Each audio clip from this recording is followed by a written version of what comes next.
You're listening to a special presentation of Not So Live from Asteroid G. I'm your host, Mike Finkelstein. Joining me in the booth today is Gregory Puff. How are you doing today, Gregory? I'm doing pretty awesome. I'm really happy to be here for the Asteroid G little podcast thing. I'm super stoked about it. My weird little radio show that I do every once in a while.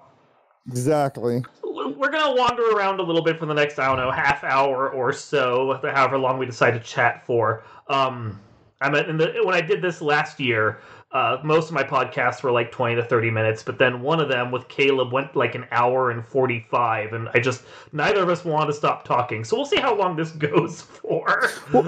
Well, I don't think I'll want to talk as much as him, and then I say that at the beginning of the thing, and then we'll be here until like midnight. So I'm not going to talk too much. I'm going to answer whatever questions you have for me, and then I'll plug anything I need to plug for things. Plug away anytime you want. Oh, wait. Well, first things first. Let's go ahead and plug the main thing. I'm assuming we're here. We're going to talk about a little Final Fantasy randomizer, right? We are indeed, because that was going to be my first point, was to make... I know you from the Final Fantasy randomizer community. We've been hanging out there for basically a year now at this point, because I joined up in March, and I don't remember when exactly you joined up, but I think it was a little before I did. Yeah, I joined up. My first official SRL race was actually Halloween of 2018. There you go. So I've been around the community for a little over a year and a half, I think. Just about at this point. Yeah, I don't know how calendars work, but I'm pretty sure that's correct. But yeah, I joined up. Me, Dangwoo, Asher, and Spellzap all came around the same time. Hypes Nova was kind of in the same situation as well. Apparently, Ale was around the same time as well, but he didn't really start getting competitively racing until around the summertime. He just kind of hung out and watched some stuff. So, yeah, I got there right during the Fall League and right actually during the time that the Final Fantasy Randomizer community had the big split of 2018. But I didn't know what happened. The split for political reasons that shall not be named and don't need to be delved into at this point. Exactly. I'm not going to talk about it. I'm just saying it happened. I was like, literally, I joined the Discord, and then all of a sudden, shit was hitting the fan, and I was like, I don't know what's happening. I'm confused by life. I just want to play Final Fantasy Randomizer. What is happening? It was only temporary. We're back to normal again now. It's all fine. Yeah, everything's fine. It's all fine. Yeah, it's fine. So it's all good. So at this point, you and I have been around the community for over a year. We've done a lot at this point, having joined up and done more than just racing every once in a while and being goofballs. You are like the head at this point for the what is considered the new player showcase, the Duckling showcase. Are you still doing a weekly race and showcase of a specific seed each time to help train our quote unquote Duckling players? I've been trying to get involved in that. These last couple of weeks have been tough. My anniversary was yesterday, so I couldn't do it this past Sunday. Well, obviously, and the Sunday takes precedence. Exactly. And the Sunday before that, I was out of town. So I couldn't do anything those 2 Sundays. But yes, every Sunday night around 10:30 Eastern Standard Time, I try to do a race or a run where I talk about the flags that I put together for newer players. Yes, the Duckling program is for newer players, people that have just joined the community. They don't really understand. They don't really know what the flags are all about or what to do. And so I am kind of there to help people out. I post easy flags weekly that people can race or run or do whatever they want to. And then we also have, links and what's it called? Not links and... guides. Something. Things. Guides and stuff like that. Guides and resources. Guides and resources. Thank you. Guides and resources so that people who may not want to watch a full video can just like click on links and go through the thing and learn how the randomizer works, because while it is the vanilla game, it is definitely different too. Oh yeah. It's there's no other way to really describe it. It's the same, but vastly different. It's an interesting. I think I've talked about this before with the previous ones that I've done, but for those that aren't familiar with it, the Final Fantasy randomizer is a randomizer that, at its core, randomizes just about everything you can think of, with all the new features that have gone in the last year or so, like the floor shuffles and the entrance shuffles, the town shuffles, the now most recently the magic shop shuffles, so you can go into various towns and find that the magic shops, even in the towns that you'd expect, aren't there. So you can wander into a town, find a different town, and then find that the magic there, like Elfland, doesn't even have level 3 and 4. It has other stuff. The magic in the shops can then be randomized. Was it we just more recently had like armor and weapon bonuses get randomized on there as well? It's like, the best way to describe it is, if you can think of something that could be randomized in the game, I'm pretty sure at this point the Final Fantasy randomizer can do it.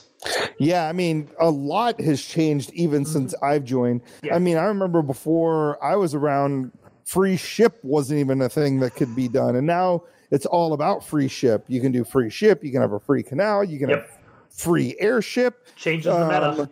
Well, it changes the meta completely. They've made thieves a viable player, a viable melee a character, because before all your thief could really do is run away from things. That's basically it. But they've decided to treat the thief / ninja the way that ninjas are treated in like Final Fantasy V. Instead of dual wielding, like equipping 2 weapons, although they do talk about doing that. Yeah, they just basically do a double hit percentage.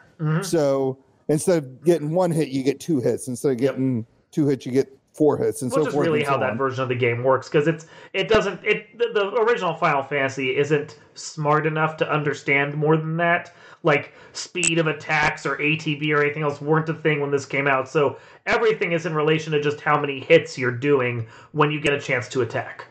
Exactly. And I mean, the game is very much the best version of D&D that you're going to play that isn't tabletop. I mean, that's all it is. It is a video game version of D&D. The Japanese decided that they were going to take this Western thing called D&D and put it into a video game. Yep. And I mean, even a lot of the sprites, like the wizards, which are the mind flayers, are from straight out of D&D. The eyes, which are and the eyes that are the beholders, those are straight out of D&D as well. They just couldn't call them those things because, copyright infringement. Yep. I love how janky and how much the original game tries to be D&D, straight down to, the crappy magic levels where you get slots for casting spells instead of MP and all that. Like, it's the things that when they did the remakes and they eventually started changing, kind of pulled it further away from that as it moved more towards a friendly Final Fantasy style game. Because you were saying? Oh, no. I was just I didn't mean to cut you off, but what I was going to say, the thing that a lot of people don't like about the first Final Fantasy is that it is kind of difficult. It is.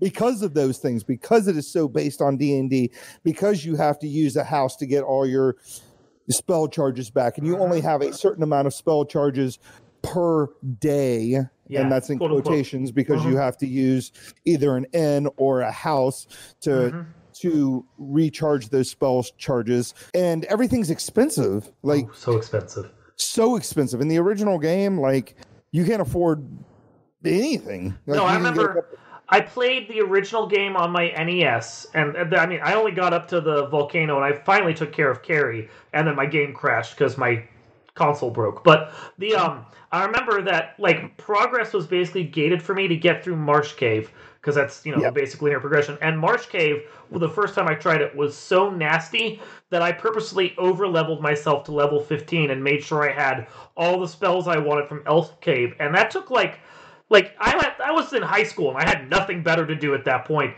And it still took, like, the better part of a week to get myself to, like, that. Because, but getting the money for it and getting the levels, it was such a slow drip in the original game that, every later version has improved it. Yeah, you're talking about the original game, and I think Marsh Cave is, like, literally, that is the beginner's trap of all beginner's trap, because at the beginning of the game, all the guides tell you, there's the Nintendo Power Guide, there's the guide that comes with the game. It tells you, get to level 3 before you take on Garland. You should probably level up to about a certain amount before you 7 even or go 8. into Marsh Cave. Yeah, Yeah. 7 or 8 before you go into Marsh Cave. But Marsh Cave, everything up to then has no touch statuses. Mm-hmm. Nothing is like hits super hard, and you're pretty much well equipped for things. But then once you get to Elfland, everything's so expensive. You can't get those level 3 magic. You can't get the silver swords because they're like $4,000. Yeah. And then you just go into Marsh Cave thinking, oh, it's our first dungeon of the game, whatever. And then you get in there and everything has stun touch, everything has poison touch, everything just wrecks your life. There's like a million different enemies down there. Mm-hmm. And then when you finally make it down and you get to the wizards, they just beat the crap out of your party. Mm-hmm. Like they hit so hard and they can pretty much one-shot your entire party, and they have good evade. It's a beginner's trap. It's so insane. Yeah. It's definitely one of the toughest dungeons in the entire history of Final Fantasy, just because of how much of a beginner's trap it is. Yeah. And it's interesting, like, it says something about how nasty that dungeon can be. That even in the randomizer, even with, like, surprise statuses, like, switched around so not everything can necessarily ambush you, with touch effects randomized out, with other skills randomized out and switched around the game, people still don't want to go into Marsh Cave, because Marsh Cave, even with everything randomized, can still be nasty. Yeah, it can still suck, because you got to think, there are so many different types of enemies. Mm-hmm. So when you talk about the randomization of the game, when we talk about randomizer, we're talking about everything. Yep. The HP can be randomized, the statuses, the touch effects, which is like if an enemy hits you and can poison you, or if an enemy hits you and turns you to stone, or like the sorcerers have, they just hit you and you just die. Yep. Which is, what is that even about? Yeah, then you have, like, most things are like gently slapping you for 5, 10, 15 damage, and then the sorcerers come around and they're like, no, I'm just going to hit you for 60 when all you have is like 100 or so health and you're just dead. No. The worst part about the sorcerers is they don't even do that. They hit you one hit, one damage, but you're just dead. Oh, that's true, because they have death touch too. Yeah. Yep. So you're just like, what is this about? Even if, and then if you survive it, it's still sometimes it's like they just hit you for a truck and a half. Yeah. So you're talking about that, but the thing with Marsh Cave that makes it so ugly is there's so many just different types of enemies there.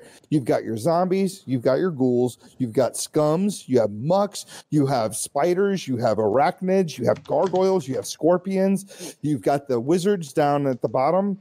I mean, you have the bones, the R-bones, the crawls. I mean, I just named off 10 different enemies, and you got to think they're going to roll something, right?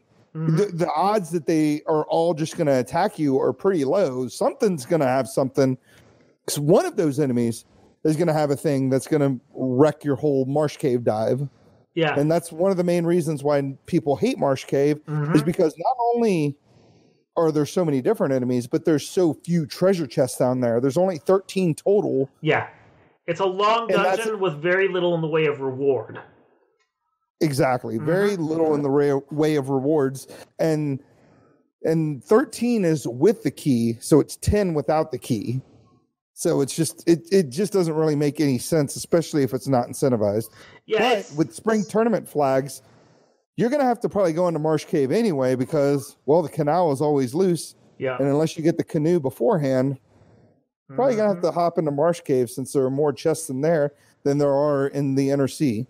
So yeah, let's talk about spring tournament right now.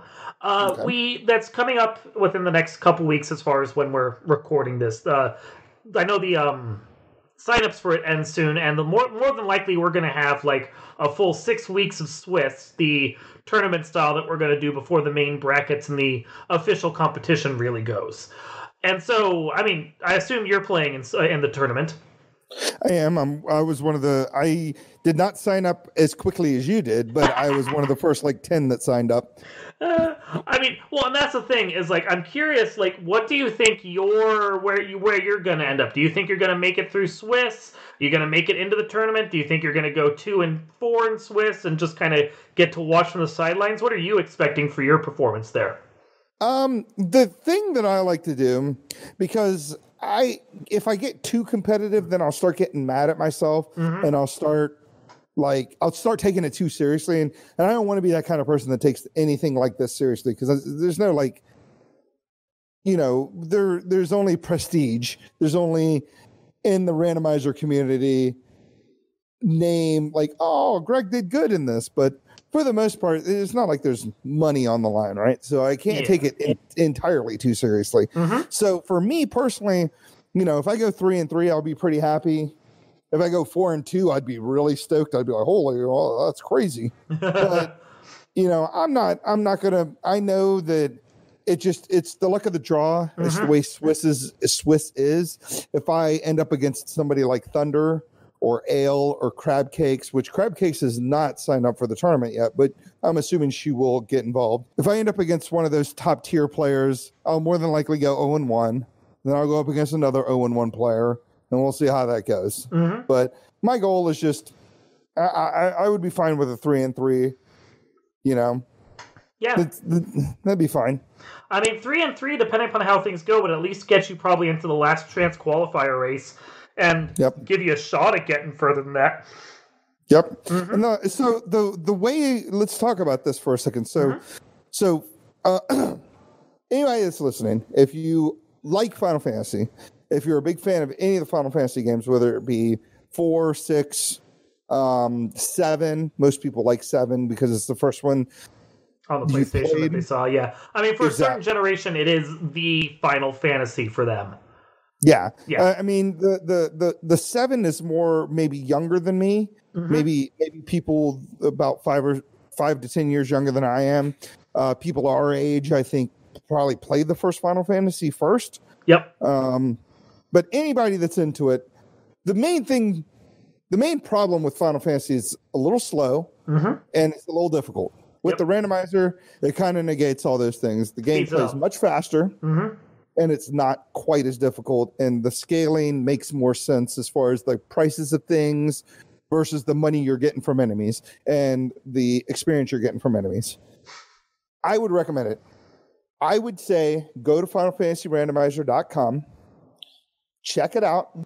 I know that it's very intimidating to see all the different things you can check, and it may not make much sense. So go to FinalFantasyRandomizer.com first.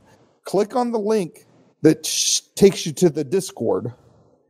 Go to the Discord and just say, hey, man, I'm new. Anybody want to give me some hints? If I don't respond, somebody else will. One of the admins, one of the arbiters will respond. Dark Moon will respond. Somebody will give you hints in order to get good at the game. You don't have to be a racer. You could just play for fun, leisurely, whatever, and that's totally fine. You can either do that or you can get competitive about it and you can race, and that's totally cool as well. I mean, you can do racing too and still not feel like you have to be super competitive. I mean, my answer to the question, if it bounced back at me, was I'm just hoping I win one of my matches in spring tournament and then I'll call myself happy. I'm fully expecting to go 0-6 because I'm just not that great. But, it's fun to enter and see what happens, and if I progress, I progress. If I don't, whatever. You don't have to take it too seriously. It's for fun. Exactly. I mean, and at the end of the day, regardless of whatever, just join up the spring tournament. The flags will be there. People will help you out to tell you exactly what it all means. All it basically is there are incentive locations, which is basically areas of the game where you are going to get a key item. Okay. That is Ordeals and that is Ice Cave. And those particular chests, the Ice Cave chest is going to be where the floater is found in vanilla, and the Ordeals chest is going to be where you find the tail in vanilla. So those are going to be incentive locations or things that you'll get key items. Other than that, any main NPC will give you a key item. And that's it. The canal's loose, always loose every time, and there's 2 other loose items. But then there are a couple of items / armor that are put into the incentive pool that aren't quite necessary to beat the game, if that makes any sense. So Opal Bracelet will be part of the incentive pool, Thor's Hammer, and what we call the Power Bonk, but that's the power Gauntlet. Power Gauntlet. Yeah, it's if you've seen any kind of randomizer at all, getting into the Final Fantasy randomizers it's a low cost of entry for like figuring out what to do, because as long as you understand the idea of key items and then like additional items being in the pool, it's like if you're playing the Metroid or Super Metroid randomizer, your special specific weapons and armor and things like high jump boots and various suit is going to be mixed in with your missiles. If you're playing like Legend of Zelda Link to the Past, your arrows and your bombs and your rupees are mixed in along with like boomerang and boots and the various sword upgrades and all the other key items you need to explore the game. It's the same thing here. Like, there's a certain set of key items that are required for progression to make it through the game, and then there's additional things like the black shirt, the power gauntlet, the defense sword that are thrown in, and the specific ones are listed when you open up the seed. And you can just kind of figure out what it is that you need to check for, and you can dive in and, I mean, join the spring tournament if you want to. Or, just watch from the sidelines and enjoy all the action that's going on while you dip your toes in. Exactly. I mean, and the thing is if you're not like insanely competitive and you're just trying to have a good time, there's no reason not to join the spring tournament. It's a good way to learn the game. It's fun. Yeah. Really good way to learn the game. I know a lot of people from last year that joined like right around the time of spring tournament and just immediately dived in. And I mean, they didn't progress very far, but they had a grand old time doing it. And I think half of them are admins and arbiters now on the Discord server. So yeah, I mean, yeah, exactly what you said. Caleb, who's one of our admins, he joined up literally right before the spring tournament started. 2 days, I think. Yeah. Yeah, 2 days, and then Gouda. I don't think he played in the spring tournament, but he had kind of joined the Discord around that time, and he's one of our arbiters. Yep. So the main thing, like, the cool thing about our Discord that I like a lot is we have a lot of people that are kind of in charge. We have our admin crew that just make sure everything runs smoothly and that everyone is getting along. And then we have our arbiters, which are kind of there to, deal with any sort of conflict. And we talked about the split earlier. I don't know much about a split, but what I do know is that there was some sort of conflict and there were people that weren't in place to help fix that conflict, and that's what caused the split originally. Now we have kind of those fail-safes there to where if there's any issues, then they will be dealt with without any issue, if that makes any sense. Things have been ironed out, I think is the best way to put it. I mean, every community goes through phases where they have some issues once in a while. I know I've been on more forums than I can count, and sometimes the split happens, sometimes some people leave. I think anytime you get more than 3 people in a room, you end up having someone get their feelings hurt at some point, and then a split happens, and then suddenly you have 2 people in 2 different rooms. So. Yeah. And I mean, sometimes I get my feelings hurt, and sometimes I have to think about what's happening, and I have to check myself and be like, is it really worth it? And then go, okay, maybe I'm overreacting. Maybe I need to step away for a second, take care of, real life things, and then come back to it and then determine, was whatever happened that upset me that important? Yeah. And, if it is that important, then that's why we have the arbiters. And that's why we have arbitration. You can be like, hey, this person really did a thing and it made me unhappy, and let's get it figured out. Yeah. And I think that that's great. And we do elections. We do elections every 6 months for the admins, and we do elections for the arbiters every year. So it's a pretty democratic system that we have here at the Final Fantasy Randomizer community to make sure that, for the most part, the people that are active in the community are happy with the people that are running the community. So before we move on from Final Fantasy, I'm curious about your thoughts here. Who is your prediction for running away with spring tournament and winning the whole thing? Well, okay. So my prediction, here's my thing. I have quite a few predictions. So I'm going to go with my top 4. Okay. Because any one of these people could possibly win spring tournament. So they're not in any particular order? Not in any particular order.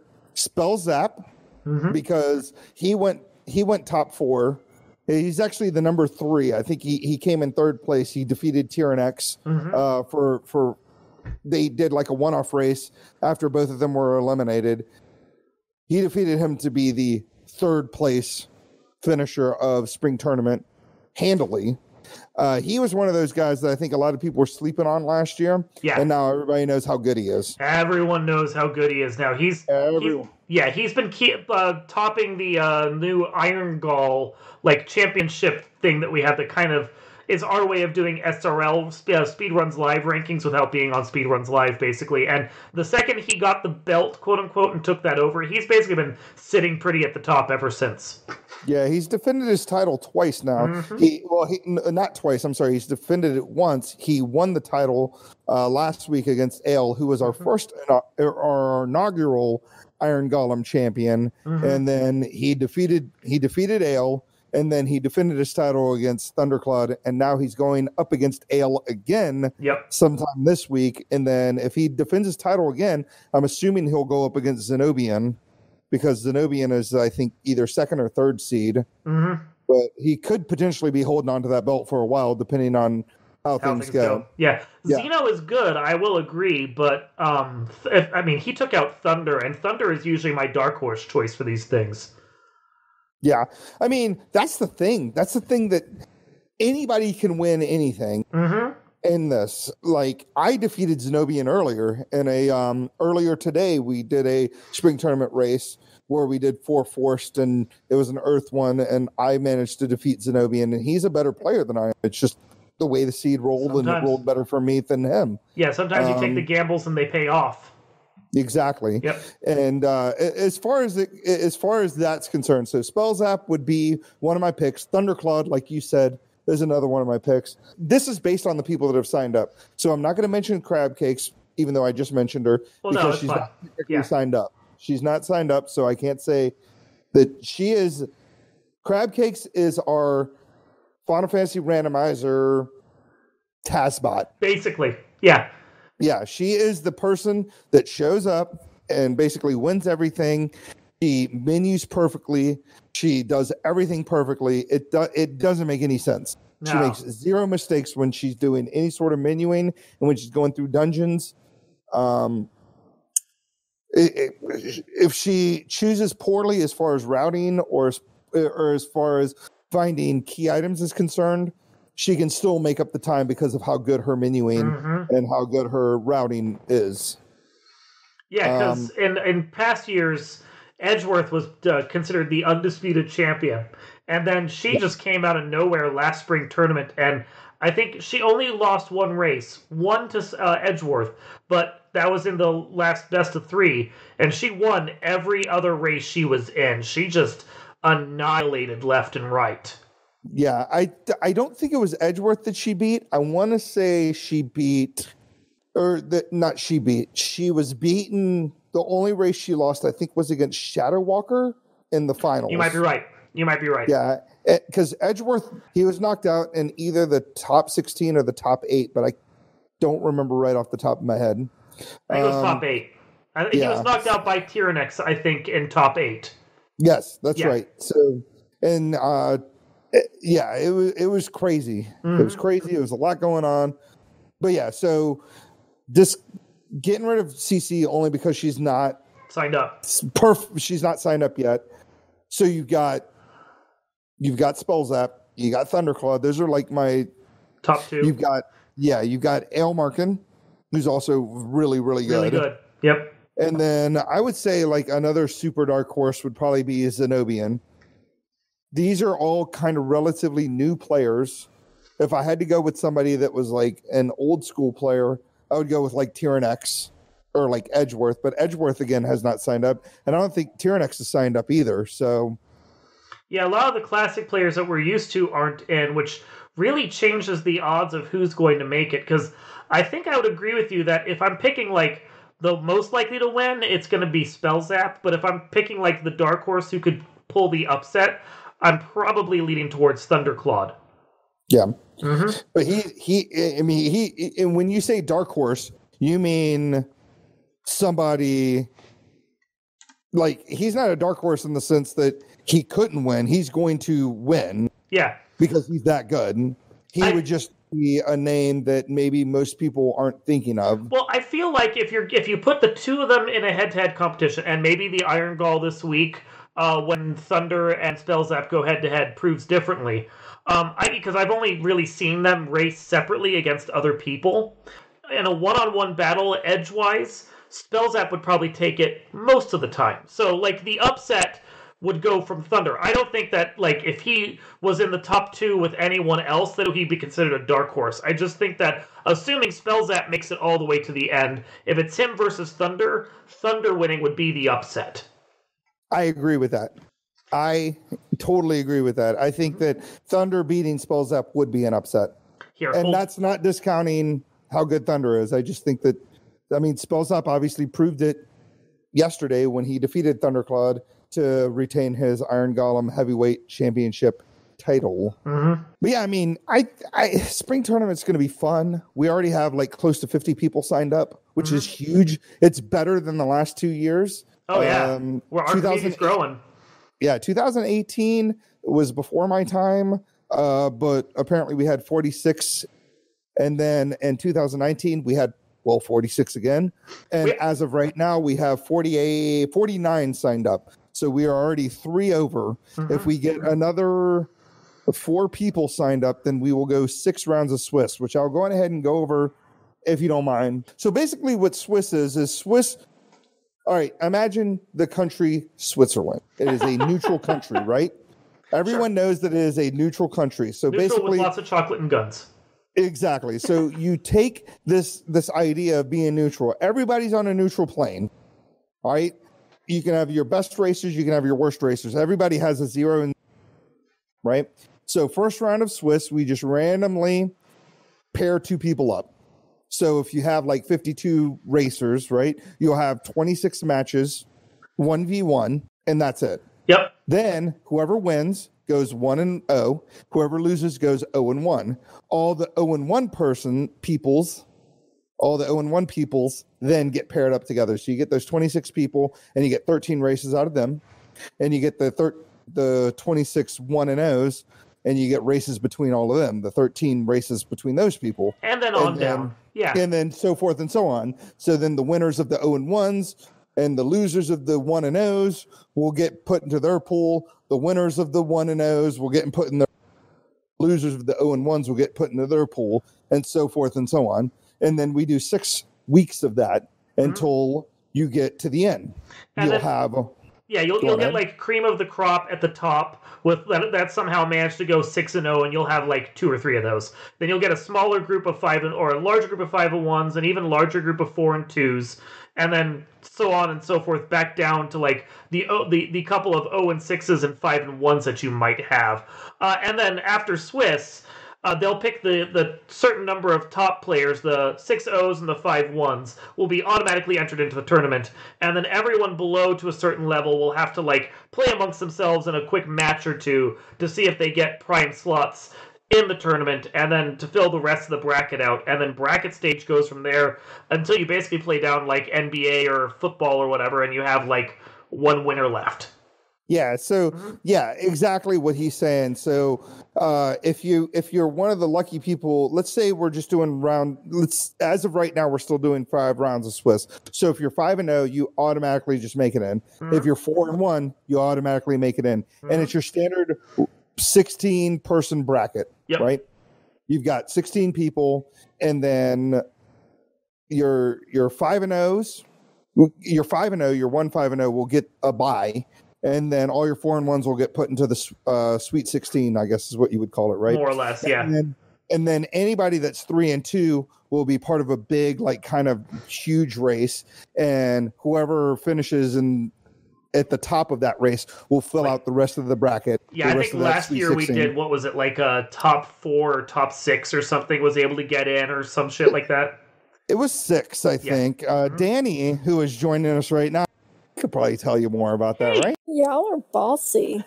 We are bossy. We're telling you to get in here and talk to us. Let me introduce Danny, our fabulous tracker and one of the other leads on the Final Fantasy Randomizer Discord, who has graciously joined us for a little while during this interview. Hello, Danny.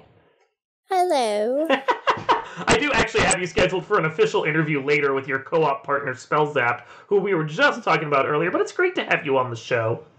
Well, thank you. So, since you're here and we were talking about earlier, who is on your list for potentially winning the spring tournament? I don't think anyone would be surprised if I said Spells App because, well... I mean, he's on the top of the chart for both of us, too, so... Yeah, so, clearly him. Crab Cakes, if she decides to join. Mm-hmm. I could easily see, keeping the title. There's a lot of really good people signed up, so I don't know. And then there's like me and a couple of the other ducklings that I play with, and we're all like, I just don't want to lose one. Hey, I'm going into this fully aware that I'm getting my ass kicked for the first 5 or 6 weeks, and I'm all right with it.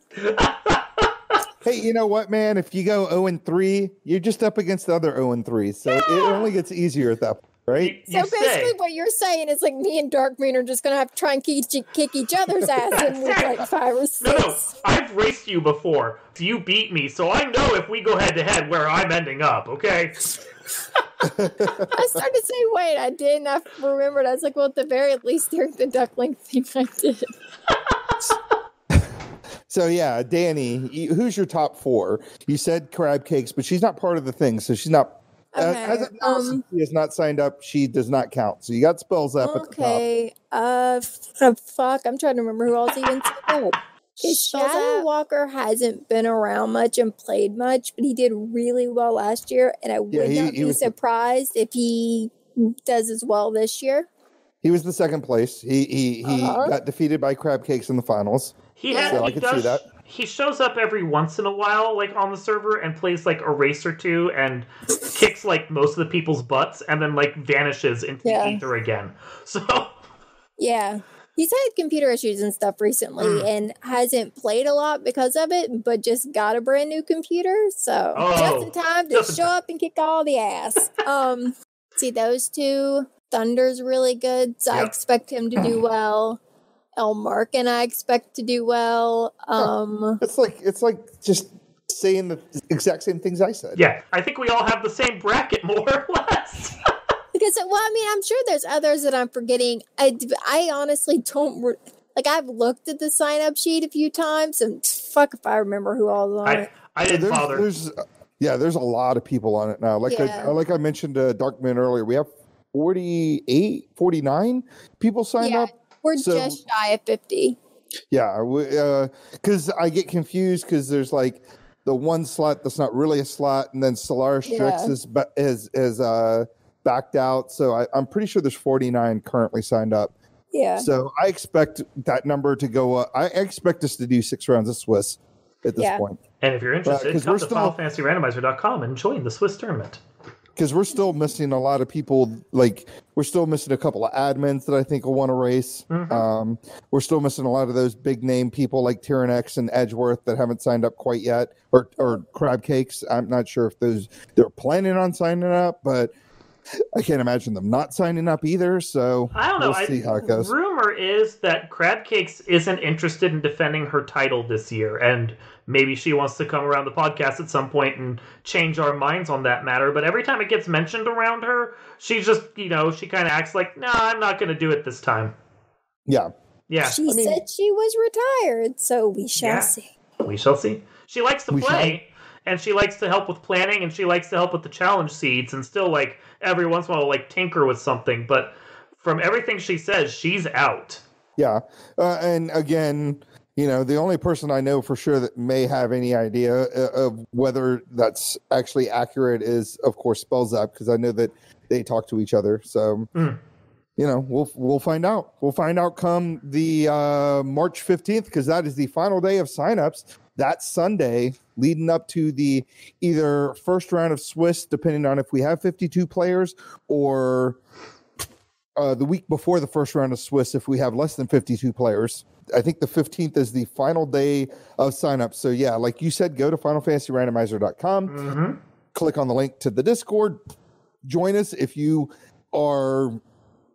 like Final Fantasy, and you've never seen a randomizer before.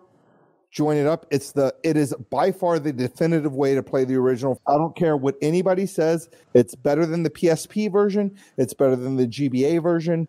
It is by far the best version of Final Fantasy you can play. Even just in its vanilla version, yeah. Hey, yeah. I'll even chime in and say you don't even have to ever play the vanilla version this time, because I never fucking did. Yeah, I got talked into joining and started playing, so there you go.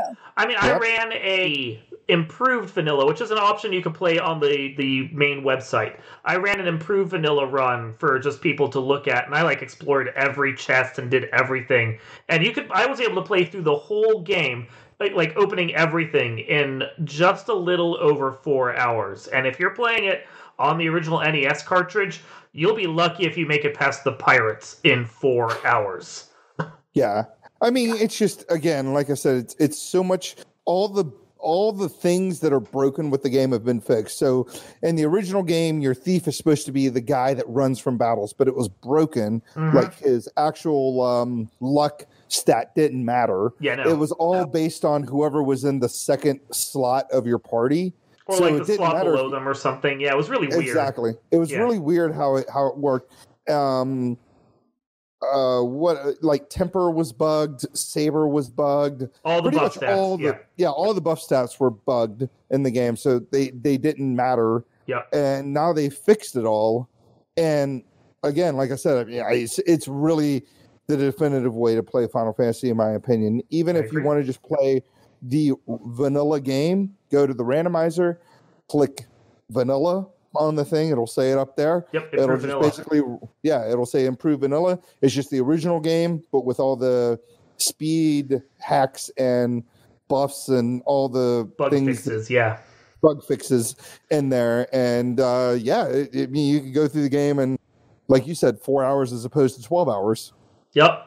Oh, or more. I mean, I know if you're speed running the game, you can probably beat it in about what the current speed running record is, 3.5 hours, I want to say. 3.5, I think, is the original game, without the speed hacks. Without the speed hacks and everything. If you could play through it in 3.5, but you basically have to have the best luck possible and not check anything except the exact chest you need to. So 4 hours for essentially 100% clear when you're just kind of goofing off and doing whatever. That kind of shows you the difference in just how improved the game is over the original. Yeah, I mean, earlier today, a group of us, me, Zenobia, Gouda, and Will Bloodworth, the resident thief player, were able to get through the opening part of the game and kill Lich, which is the first main boss that you fight in the game, in under 40 minutes. Yep. So, yeah, good luck doing that. Exactly. Yeah. Okay, well, we have talked for about Final Fantasy Randomizer alone for close to 45 minutes now. So, let's just broaden out just a little bit before we wrap up, because I do have to, sadly, I have to go and prepare for the next podcast recording I will be doing after this. So, Greg Lee and Danny, you can join in on this as well. What kind of games do you play? Is there anything that is your passion game that you go back to over and over again? I'll let Danny take this one first. You're about to get the most boring answer ever. It's the only thing I play. I was just about to say the same thing. I am the most boring person on the planet Earth. Because, like Danny, who has children as well, I have children. I'm married. And so I don't really have a lot of time between work and trying to do wife things and children things to play anything else. And to be honest with you, even after a year and a half, I'm obsessed with Final Fantasy Randomizer, so it's pretty much the only thing I play.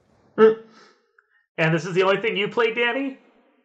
Yeah, pretty much. I mean, every once in a while I'll tinker with something else and play something else, but the only one that I actually play and invest time into is this. Wow. That is an unusual answer for me, because I'm not going to lie, most of the people I've interviewed have this whole long history, and they'll go and visit other games and everything else. But I think you're the first two people I've interviewed who basically play this game exclusively. That might explain why you guys are both better at it than I am. I would say we're better. I would. It's just, it's all about the timing. Yeah. It's all about the amount of time you have to put in to learn things. Mm-hmm. And for me, since I already knew the vanilla game so well, it wasn't a hard transition to learn randomizer. And like I said, with my personal life being so busy, I really only have time for this game because the seeds are pretty short. For the most part, unless you're doing solo black belts with clamped trash mobs, I want to talk about it. But, they typically run less than 2 hours. Yeah, that was you and I played with where we let Will Bloodworth pick all the stats. And I think you and I had agreement. If we ever play against Will Bloodworth in a solo game ever again, we are not letting him pick the seed. I wouldn't have played that, but I sure as hell had a lot of fun watching y'all do it. Struggling. Although, I did that night because there was the race before that, the weekly race. Yeah. And as soon as it ended, I was doing the VOD highlight and exporting it and stuff for SG. Yeah. And as soon as I got done with that, I went to watch the race on Dang String, and I accidentally clicked on the list of on your Twitch thingy where it has everybody who's live. Yeah. Greg and Dang were right next to each other. And when I went to click on Dang's stream, I accidentally clicked on Greg's, and for a second it popped up, and I just hear all of you in voice chat, and all of you sounded fucking miserable. So talk about that race for a second. So we're doing a solo black belt, no other characters allowed. You just have a black belt and that's it. Everything's randomized, of course, so the spells can land anywhere on any enemy. And we have what's called clamped, which means everything's between their normal stats, which is vanilla 100%, and then higher than that. So everything was, I think, up to 300%, or was it? Yeah, and let's explain that for just a quick second. When you do the randomizer normally, it'll pick the enemies in a range. And for instance, let's say you're fighting I think imps are 6 health or something? Some shit like 8. that. 8, okay. 8 HP. Thank you. So normally in the randomizer, it will pick a range. It will go from 67 to 130 or something %. So your imps could be down to 4 or 5 health and up to 9 or 10 12. Health. Something like that. Yeah. When you clamp it, they start at their base stats, and they can only go up from there. And it was up to 300%, and if you've ever played the vanilla game, Black Belt can't do shit for the first few levels. So you go out there and you punch, and the imps come out and they shrug it off like it's nothing, and then they all smack you and you die. Yeah, so basically, you had to find a way to do damage with your Black Belt, and you had to also find an enemy, a solo enemy that you think you could kill. Was manageable, yeah. That was manageable, and the only enemy I could find in the first part of the game was Mad Pony. Uh-huh. And they still rolled pretty high, but at least they didn't have freaking skills, which everything else did. I don't remember exactly off the top of my head, but I want to say wolves had things, imps had things, grimps had things, everything inside of Toph. Yeah, everything inside of Toph had things. I don't think the wolves actually had anything. I think it was the grimps that got paired up with them. And the problem with the wolves and the wolves was simply the fact that they were super ambush heavy. Mm-hmm. So, you get in there, and every time they'd attack you and just knock you down. It wouldn't matter with wolves, though, because wolves start off with 20 HP. Yeah. And when you clamp it to 300%, they're going to roll anywhere between 20 and 60 HP. And if your level 1 black belt is only doing 2 hits, 2 damage, you'll be there all day. Yeah. I mean, luckily for that particular seed, I think silver bracelets, which have 17 absorb, were available. Oh, they were 800, yeah. And they were 800 gold. And I think pro rings were somewhere, which is a gauntlet, which provides death elemental resistance and give you 8 absorbs. Yeah, so they were nice. You had pretty good absorb starting off in the early game, as long as you could get the money. And you and as long as you didn't get an enemy that their particular stat rolled to the full 300, and they could just plow through you like you weren't anything. Yeah. So, I mean, I know that you guys were drinking a bunch of heals when you guys were fighting the pirates, and for pirates and for Garland. And I killed mad ponies for a million years. It was exciting. Exciting times. Yeah, and while you guys were clearing out the mid-game, I spent, I think, over an hour in Melmond, because we had the quote-unquote Zozo Melmond flag on that puts enemies on the desert, and I growled there, I am the fucking defender of Melmond now. No, you know what that reminded me of? And in my head, I thought I was like, it was fucking the Duck Derby Day 4, where like during the race, the background kept changing, just couldn't fucking leave Melman. Oh, Jesus. Fucking Melman. Yeah, I definitely do not recommend. The problem with that particular seat is for me and you, it just started so late. Yeah. Because Will Bloodworth, for whatever reason, decided he wanted to do the weekly race, and then of course he decided to like take his sweet time through that race. Doing his stupid 1 and 2 man strats that he always fucking does. Yeah, so we didn't get started until about an hour and a half after we thought we would start. Yep. So it was about midnight well, it was midnight for me on the East Coast, and I know you're Central Time. So I'm also East Coast time. What the fuck? Indiana's How big weird. is the East Coast? Indiana's just fucking weird. It's just what it is. I don't even understand. Indiana is super fucking weird. Yeah. Where you guys had Mike Pence. Difference. That's what happened. That's the fucking problem right there. There's surprisingly a large number of people in Indiana in the Final Fantasy randomizer community. I don't understand how that happens. Yeah, it's really weird. It's really fucking weird. I'm the only Georgia native from here.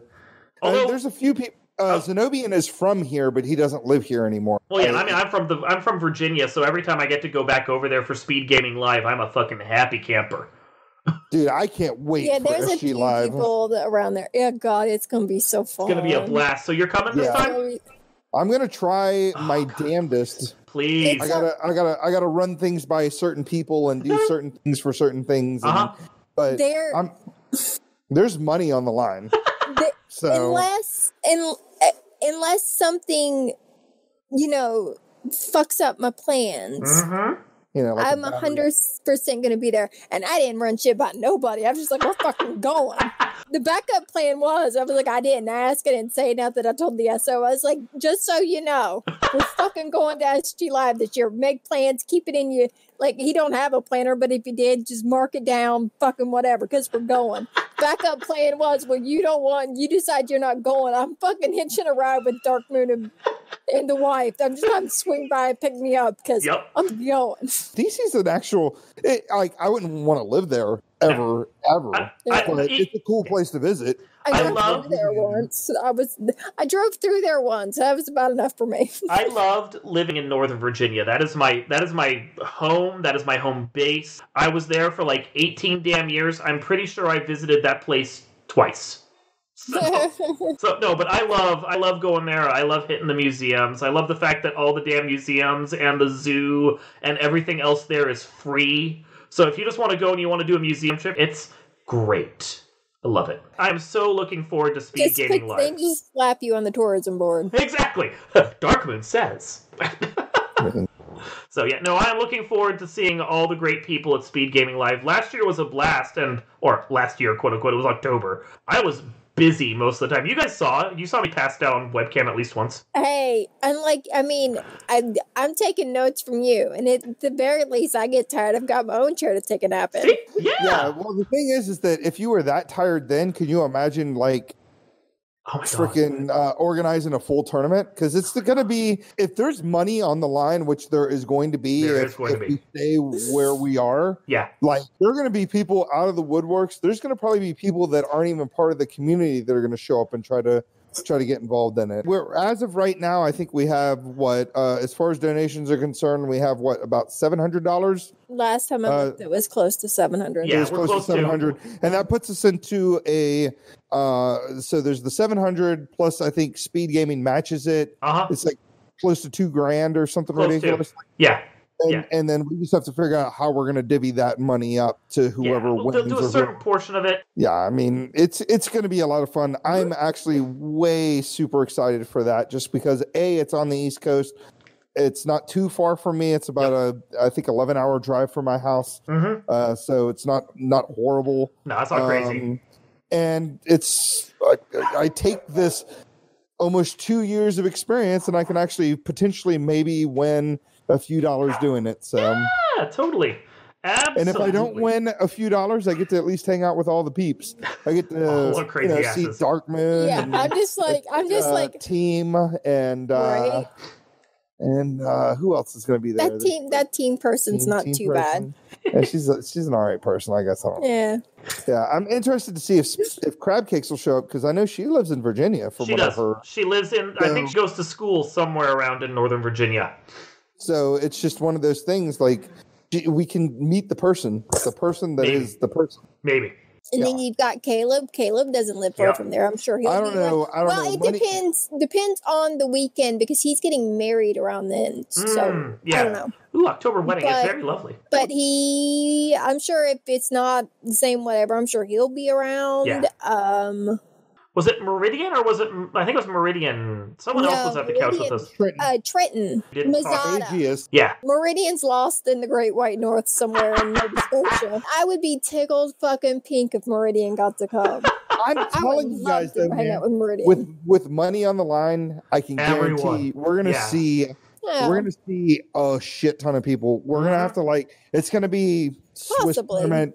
It's going to be Swiss tournament style, booking and putting it together. Like we're going to have to do a big play-in race. And then we have to do fucking brackets. I'm not sure how much time Speed Gaming has given us for this tournament, but I can imagine it's going to be kind of crazy. Yeah, y'all all have fun playing with that shit. I'm just going to help stuff and I got. No, you're gonna play. You are playing. You are playing. You are playing. Bossy. I am bossy.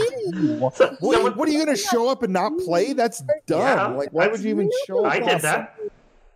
I went. Oh yeah, he did. I think I've convinced Danny and Spellzap to play the co-op one if we can get a co-op game in the marathon. That might be all Danny plays. Well, not Danny. If they were y'all can do co-op at SG Live, do you think we'd fucking say no? I know, exactly. Well, that's the thing. That's the thing. If you guys do that, let's say, for instance, you and Spellzap show up and me and Dang are there.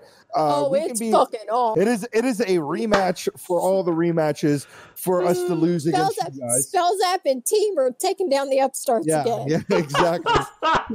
The fucking Crescent Lake Party planners. Yeah. We're gonna the name that we've spelled spectacularly at living up to. So I'm assuming that will be part of the marathon as well. I think that to be honest with you, I think that honestly, if for no other reason, I mean, not even if it wasn't even part of SG Live, all four of us show up, we should just play because it'd be fun. Oh yes. I agree. Yes. I think there should be that. It just depends on who shows up and what's happening. Yep. Like I said, with money on the line, it's going to make things more complicated. More people are going to be there, and I can guarantee you, whoever's in charge of our Discord, come that election time, will probably want to be more hands-on. Yeah. So hopefully, it'll be easy. There will be no stuff. Okay, but unfortunately, for now. We do need to wrap this up. So I want to thank Gregory Puff for joining us, and then special guest Danny. I mean, if you guys want to stick around and join in on the next one and harass Gouda while he's here, you are more than welcome to do so. I may show up. I got to go check on my kids. Yeah, that's cool. Okay, but I may hop in. Awesome. I am looking forward to it from both of you. Well, I want to thank you for having me here, Dark Moon. Thank you so much for having me on your podcast, the Asteroid G. It's been fun. Again, go to the FinalFantasyRandomizer.com, click on the link for the Discord, join the Discord, do all those fun things. Spring tournament signups end on March 15th. Just do it. It's not going to hurt you.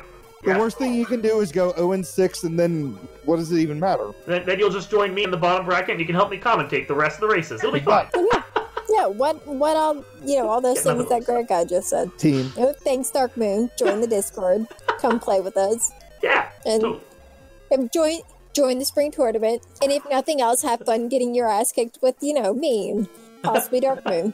Totally. Okay, this has been Not So Live from Asteroid G, a special presentation, and we will see you next time.